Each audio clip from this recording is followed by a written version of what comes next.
नमस्कार। मैं रवि राय ज्योतिष सरोवर में आप सभी का हार्दिक स्वागत करता हूं। प्रिय दर्शकों, आज मैं उपस्थित हूं आपके सम्मुख ज्योतिष शास्त्र के एक अत्यंत ही रोचक विषय पर। जी हां, आज मैं आपको बताने जाने वाला हूं जन्म कुंडली के अष्टम भाव से जुड़ी अच्छाइयों के बारे में। आपको सुनकर क्या आश्चर्य हो रहा होगा कि मैं यह क्या कह रहा हूं, क्योंकि अष्टम भाव तो दुस्थान माना गया है। यह माना गया है कि अष्टम भाव में जो ग्रह बैठेगा वो अच्छा फल नहीं देगा। लेकिन आज हम अष्टम भाव से संबंधित सारी विषयों को समझेंगे। सबसे पहले हम यह जानेंगे कि यह बुरा क्यों है, लेकिन साथ ही साथ इससे जुड़ी अच्छाइयाँ क्या है, सकारात्मकता क्या है। अब कब यह अष्टम भाव जब एक्टिवेट होता है, वो कौन सी शर्तें हैं जिससे अष्टम भाव एक्टिवेट हो जाएगा, और फिर जातक को अपने जीवन काल में अत्यंत श्रेष्ठ परिणाम देगा। साथ ही अष्टम भाव से जुड़े कुछ विशेष योग, कुछ विशेष नियम, इन पर भी हम चर्चा करेंगे। तो ज्योतिष शास्त्र के अध्ययन से हमें यह पता चलता है कि अष्टम भाव एक दुस्थान है, और अष्टम भाव में जिस भी भाव के स्वामी बैठेंगे तो उससे संबंधित शुभ फलों में कमी आएगी, यानी अशुभ फल प्राप्त होंगे।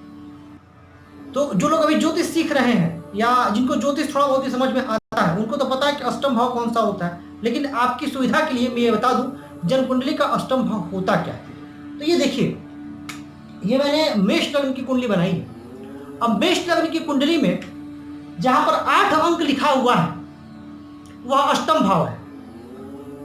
अगर हम यहां से काउंट करें तो 1 2 3 4 5 6 7 8।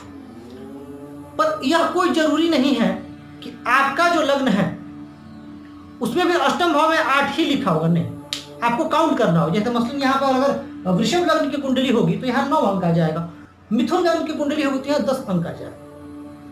यानी लग्न यदि आपको बदलता है तो अष्टम भाव में जो लिखा हुआ अंक है वो भी बदलेगा, क्योंकि वह राशि बदल जाएगी। जैसे यहाँ वृश्चिक राशि है, यह कालपुरुष की कुंडली हो सकता है वृषभ लग्न में वहां पर धनु राशि हो, मिथुन लग्न में मकर राशि हो। तो इस तरीके से जो है आप अपने लग्न को देखें, उससे आप निर्धारित करें कि आपका अष्टम भाव क्या है। अब अष्टम भाव को दुस्थान क्यों माना गया है, पर ये समझ लेते हैं। देखिए, अष्टम भाव दर्शाता है कष्टों को। अष्टम भाव आयु भाव भी है और अष्टम भाव मृत्यु भाव भी। अष्टम भाव दुर्घटना को दर्शाता है। अष्टम भाव जीवन में आकस्मिकता को दर्शाता है, यानी दुर्घटना, कष्ट, शोक, संताप, मृत्यु। हम इन सभी चीजों को अष्टम भाव से जोड़ करके देखते हैं। तो जाहिर सी बात है कि लग रहा है कि अष्टम भाव से जुड़ी नकारात्मकताएं ज्यादा हैं, और इसीलिए शास्त्रों में लिखा गया है कि यहाँ जैसे पंचमेश मान लेते हैं कि सूर्य है पंचम भाव जो है, पंचमेश सूर्य है मेष लग्न की कुंडली में। अब सूर्य यदि मान लेते हैं कि अष्टम भाव में जाकर के बैठे, तो पंचमेश के अष्टम में जाने की वजह से संतान से संबंधित समस्याएं, विद्या प्राप्ति में रुकावट, बुद्धि जो है कई बार काम नहीं करेगी, यह फल दृष्टिगोचर होंगे। अगर सुखेश चंद्रमा चलेगा अष्टम में तो माता से संबंधित सुखों में कमी आएगी। यह एक सामान्य सा सर्वमान्य सिद्धांत है, सभी लोग इसको मानते हैं। लेकिन अष्टम भाव सिर्फ इन्हीं चीजों को नहीं दर्शाता, और मैं उदाहरण दूंगा आपको, बने रहिएगा शुरू से अंत तक। कुछ उदाहरण पर भी हम बात करेंगे। देखिए, अष्टम भाव गूढ़ विद्याओं का भी भाव है। अष्टम भाव तंत्र मंत्र ज्योतिष शास्त्र का भी भाव है। अष्टम भाव उच्च आध्यात्मिक शक्तियों की प्राप्ति का द्वार खोलता है। अष्टम भाव व्यक्ति को रिसर्च की ओर ले जाता है और शोध में इतना डुबा देता है कि व्यक्ति अपने शोध से, अपने कार्यों से चमत्कृत कर देता है सभी लोगों को। अष्टम भाव आकस्मिकता है, तो अष्टम भाव आकस्मिक धन लाभ को भी दर्शाता है। और अष्टम भाव व्यक्ति के अंदर छिपी हुई शक्तियों का भी द्योतक है कि व्यक्ति के अंदर कितनी शक्तियां छिपी हुई हैं। यानी हमारी जो इनर टैलेंट की बात यदि मैं करूं, जो हमारे हिडन टैलेंट है, उसको बाहर लाने में अष्टम भाव की प्रमुख भूमिका होती है।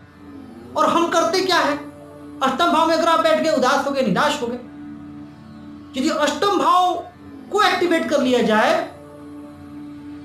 अष्टम भाव में बैठे ग्रह की थोड़ी उपासना पूजा कर ली जाए, तो अष्टम भाव से संबंधित हमें बहुत शुभ फल प्राप्त होंगे। क्योंकि देखिए, आयु और मृत्यु का भाव है। ज्योतिष शास्त्र अपनी जगह है, पर आयु और मृत्यु ईश्वर के हाथ में है।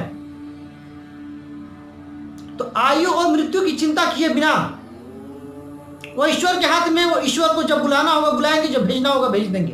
वो हमारे वश में नहीं है, ना मेरे वश में है, ना आपके वश में है। वो सिर्फ और सिर्फ परमपिता परमेश्वर के वश में है। तो उसकी चिंता क्यों करनी है? बाकी जो अच्छाइयां हैं हम क्यों ना लें उसको?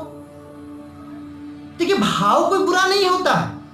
मैं लग्न से लेकर के द्वादश भाव, किसी भाव को बुरा नहीं मानता हूं। लोग छठे भाव को बुरा कहते हैं, और छठा भाव कंपटीशन के लिए बहुत इंपॉर्टेंट है।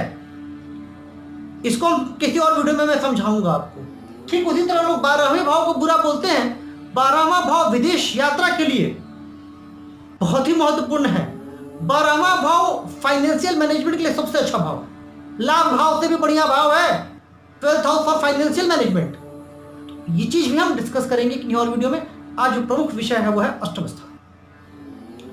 अष्टम स्थान, अब आ जाते हैं हम कुछ विशेष बातों पर। देखिए, मैंने कहा कि अष्टम भाव शोध का भाव है, अष्टम भाव रिसर्च का भाव है। अब यदि कल्पना करते हैं तो अष्टम भाव में यदि बुध आकर के स्थित हो गए अच्छी अवस्था में, तो फिर हाँ, जो नियम बाकी जगह भी लागू होते हैं, जो केंद्र में भी लागू होते हैं और जो त्रिकोण में भी लागू होते हैं, राशि उसकी अच्छी होनी चाहिए। अब जैसे यहाँ पे चंद्रमा आके स्थित होंगे तो नीच राशि में होंगे, तो नीच राशि में कहीं भी होंगे तो उदासीन होंगे, तो अष्टम में भी होंगे तो उदासीन होंगे। तो राशि अच्छी होनी चाहिए, नीच राशि नहीं होनी चाहिए। यह नियम हर भाव में लागू होता है, तो वही नियम अष्टम भाव में भी लागू होगा। अब मैं आपको उदाहरण देता हूं।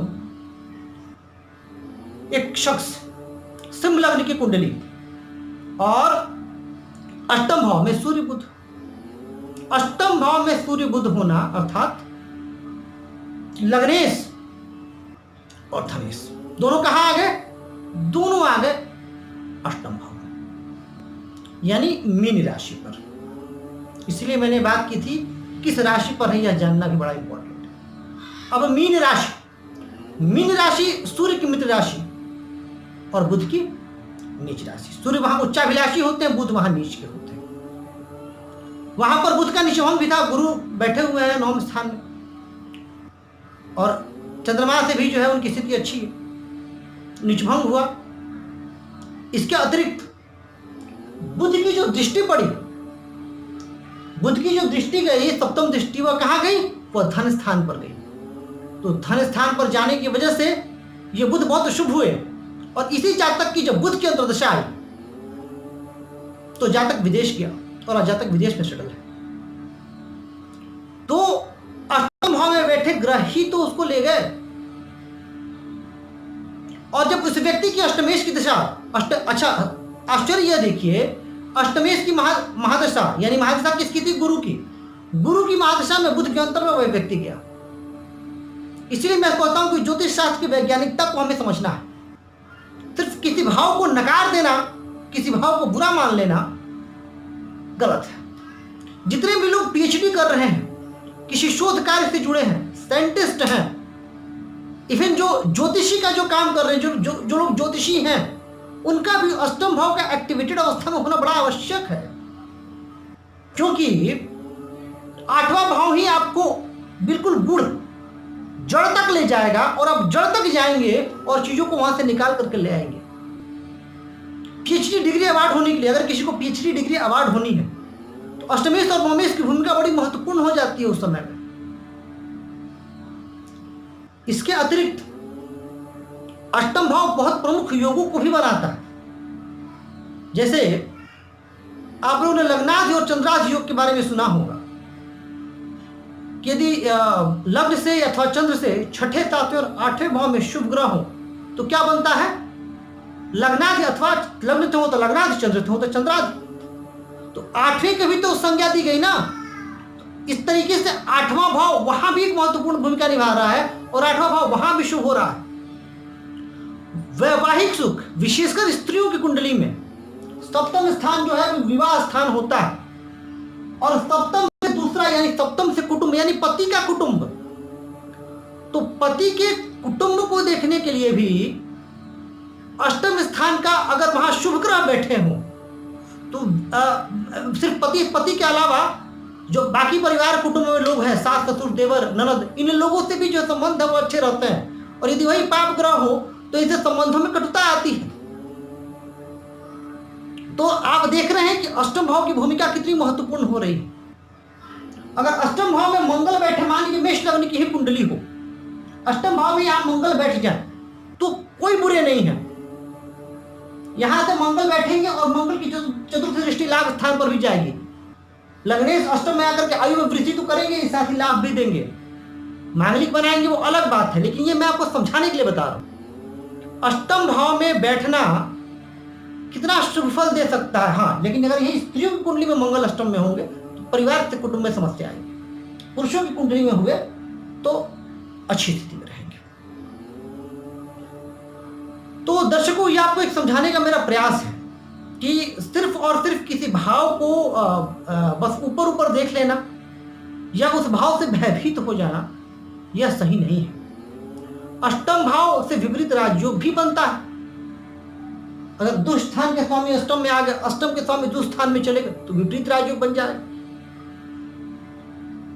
वृश्चिक लग्न की कुंडली, मैं वही आपको बता रहा था, मंगल वृश्चिक लग्न की कुंडली एक आईएएस पदाधिकारी की, उनके अष्टम में मंगल, लेकिन उससे उनको कोई प्रभाव नहीं पड़ा। लेकिन अष्टम में आ गए तो उनको तो फिर सिलेक्शन ही नहीं होना चाहिए था आईएएस में, और उनका सिलेक्शन हुआ।